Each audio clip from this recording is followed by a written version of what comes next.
Coming on to the main straight, Guy Smith brings it home. The Bentley boys do it at Le Mans in 2003. Sensational stuff. Tom Christensen gets 4 consecutive victories. Bentley's first since Wolf Bernardo in 1930. Ever since the first 24 Hours of Le Mans edition back in 1923, a lot of brands have tried to take the crown and make it to the race's Hall of Fame. Porsche, Audi, Toyota, Ferrari, Peugeot and many more are just some of the brands that have been able to be on the top step at Le Mans.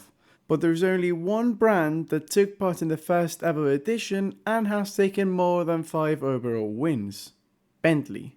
While they won a lot in the early days, it wasn't until 2003 when they returned to the top step. So, in today's video, me and fellow content creator Formula Jonah will be explaining how this feat was possible. So grab some popcorn, take a seat, and come with us to find out about Bentley's win against all odds in 2003. Now, before talking about the Speed 8 itself, it's imperative that we mention that when Bentley won in 2003, it wasn't their first trip nor their first win at Le Mans overall. You see, out of all the car manufacturers across the world, Bentley was the first brand to win the 24 Hours of Le Mans that still exists today. Their first win was in 1924 when the Bentley 3-liter Sport took victory. This was also the second ever race of the 24 Hours of Le Mans. The first, of course, coming the previous year in 1923. In terms of results, Bentley dominated Le Mans from the years of 1927 till 1930. 3 different types of cars took victory between this period. The most successful of them was the Bentley Speed 6, which took victory in 1929 and 1930. In fact, in 1930, the top 2 spots were claimed by the Bentley Speed 6 entries. The nearest car that wasn't a Speed 6 was a Talbot 90, which was 11 laps down. But even though Bentley endured through Le Mans, coming away with a successful 5 overall victories, that 1930 race would ultimately be the British manufacturer's last overall win at Le Mans. Well, of course, until the Speed 8 came along. But now that we know about Bentley's history at Le Mans, let me hand things over to Maura, who will talk about the foundations of where the Speed 8 came from. To understand Bentley's return to Le Mans, we have to go back to 1998. Audi were eager to join endurance racing after seeing the Volkswagen brother, Porsche, take its 15th win at Le Mans, and so it was decided at the start of the year that Audi would develop a prototype to race at Les Arts. The plan was to develop only a car built around the LMP regulations called the R8R. However, after the 1998 24 Hours of Le Mans, due to the domination from the GT1 cars and their evolution, if you want to call it like that, into prototypes rather than cars based off production models, the ACO decided that it was time for a change. Starting from 1999, the GT1 class would be replaced into the so-called GTS class, while to allow the GT1 brands to compete and keep developing their sports cars, they created the LMGTP class. The class was built as a closed cockpit regulation which, in a way, set the GT1 manufacturers free from the need of their cars to be based off production models.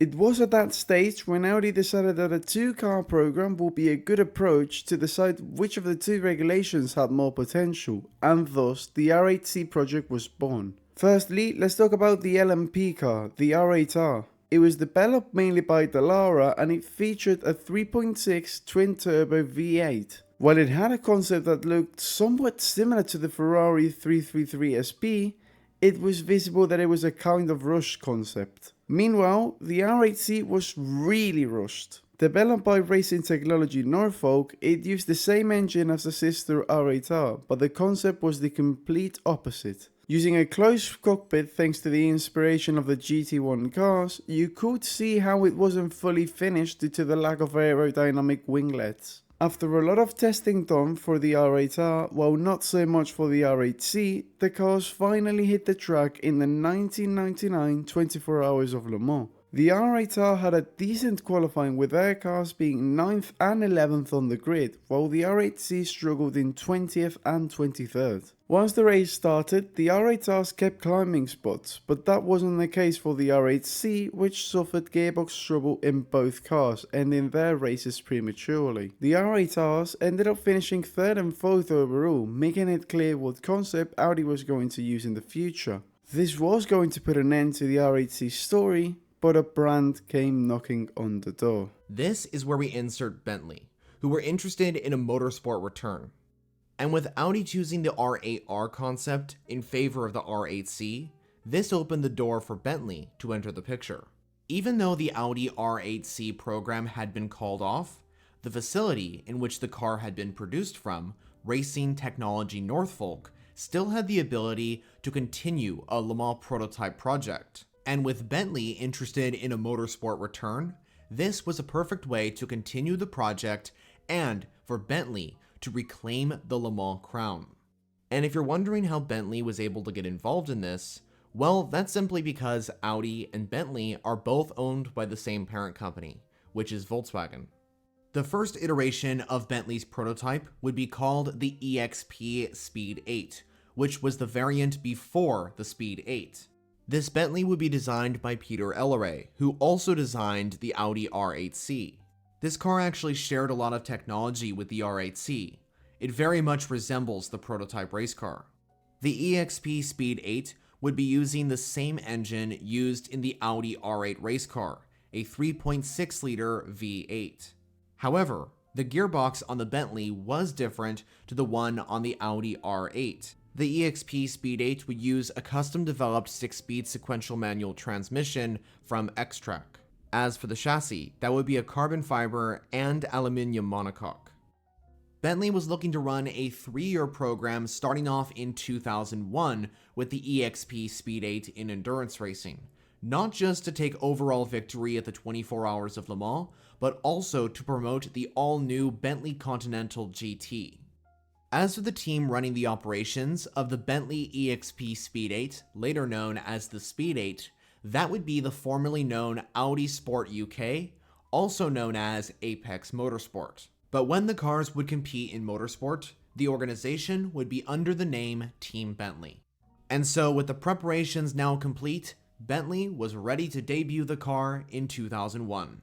Their debut finally came alive in 2001. The program was simple. They would only race at Le Mans from 2001 to 2003 and no more, showing how their focus was simply to conquer Le South once again. The team's 6 drivers in 2001 were Martin Brundle, Stefano Ortelli and Guy Smith in the number 7, and Andy Wallace, Butch Leitzinger and Eric van der Poel in the number 8. Now, it must be said first that while there were a lot of prototype classes back then, Bentley was the only car to feature in the LMGTP category. On qualifying, they finished 7th and 9th, being 4 seconds behind the pole sitter Audi R8. It would be on the race when the Bentley started to shine though. While the number 7 was unlucky as it had to retire after 56 laps due to a gearbox issue, the number 8 had great pace. While it did find some issues in the race, it ended up taking 3rd place overall, and their fastest lap was just 2 seconds behind the R8's best lap, showing that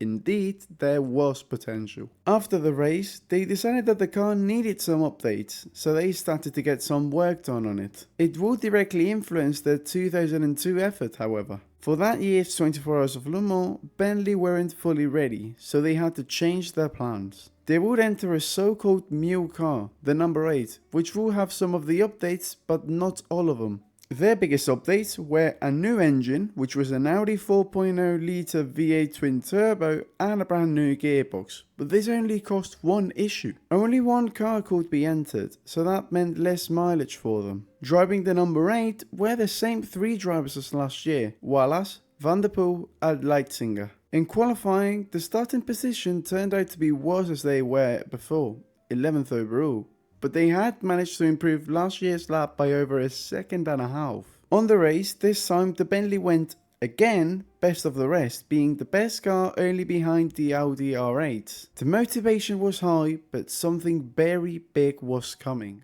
2003 was a completely different year for Team Bentley, mainly because of the fact that this year would mark the debut of the new variation of the car, and they would secure major success at the 24 Hours of Le Mans. The inner workings of this new 2003 model would start as early as 2001, and there were definitely some changes made compared to the predecessor. Alongside the addition of the 4.0-liter V8 engine, which would increase the power of the car, some of the improvements added on to the Bentley included tweaking the aerodynamics, changing some of the bodywork, and upgrading the cockpit, to name a few. This variation of the Bentley prototype did a lot of testing, and it was clear that not just the pace had improved, but the reliability as well, and that is crucial in a race with such magnitude as the 24 Hours of Le Mans. The redesign also meant that the car would receive a name change. Bentley would get rid of the EXP and just call the car the Speed 8. Of course, the ultimate result was that the new iteration of the Speed 8 would finally return Bentley to the top step of the Le Mans podium. And of course, if they did so, this would be huge, not just for the Bentley name, but also marketing-wise, as Bentley and Volkswagen were releasing the all-new 2003 Bentley Continental GT. The 2003 year of competition for the Bentley Speed 8s would also see the assistance of Jost Racing.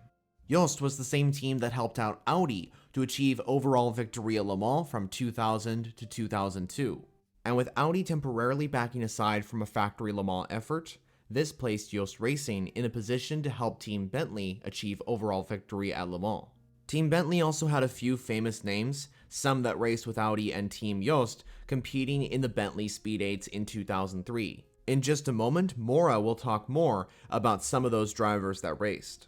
But as the 2003 season approached, believe it or not, even though Le Mans was the target for Bentley, it wouldn't be the first race for the redesigned Speed 8s.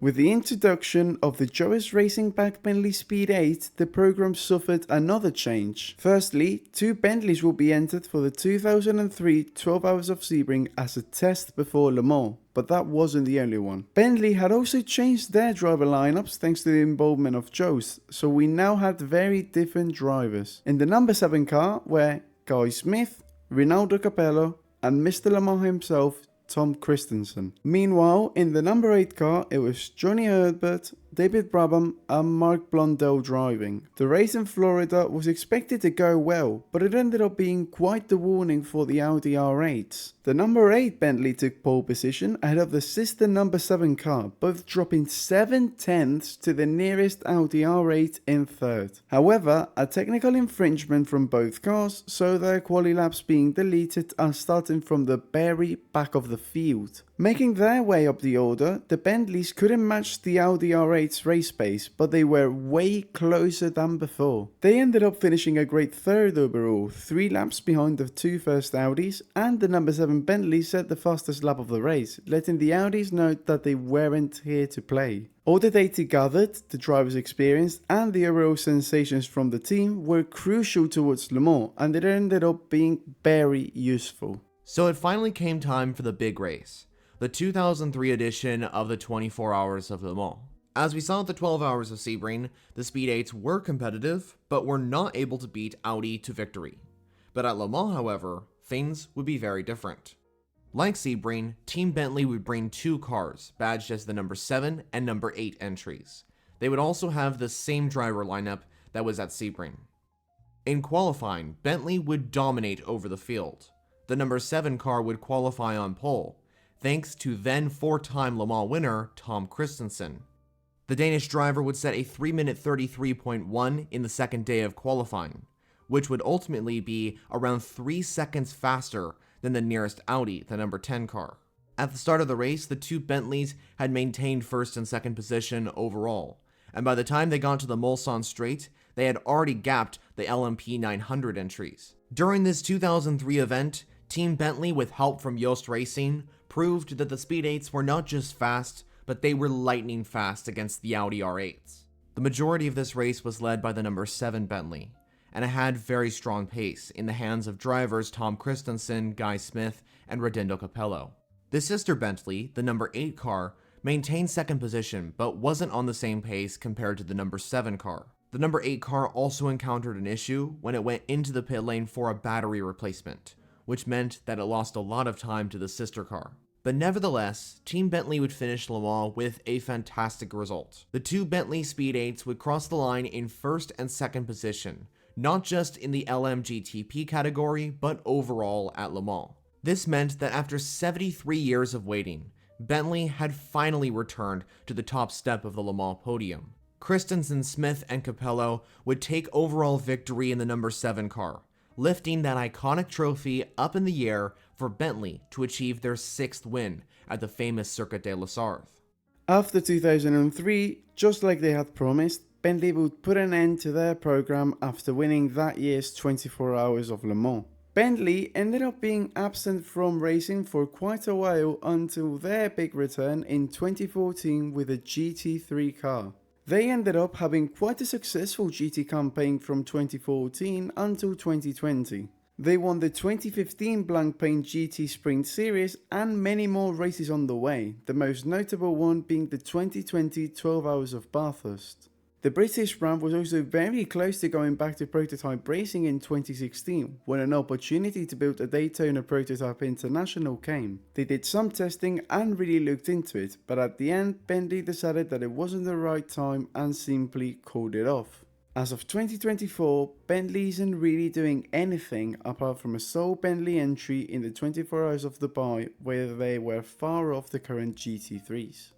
And that is it for the latest Bentley adventure at Le Mans. I want to thank Formula Jonah really for the work he's done and wanting to do this video with me. I really do appreciate it. It's been a couple of months that we have been planning this and it's finally become a reality. He's a great guy. You have his channel in the description. Please go and subscribe if you haven't because he does great videos.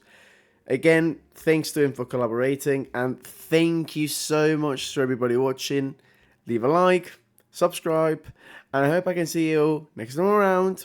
Bye bye.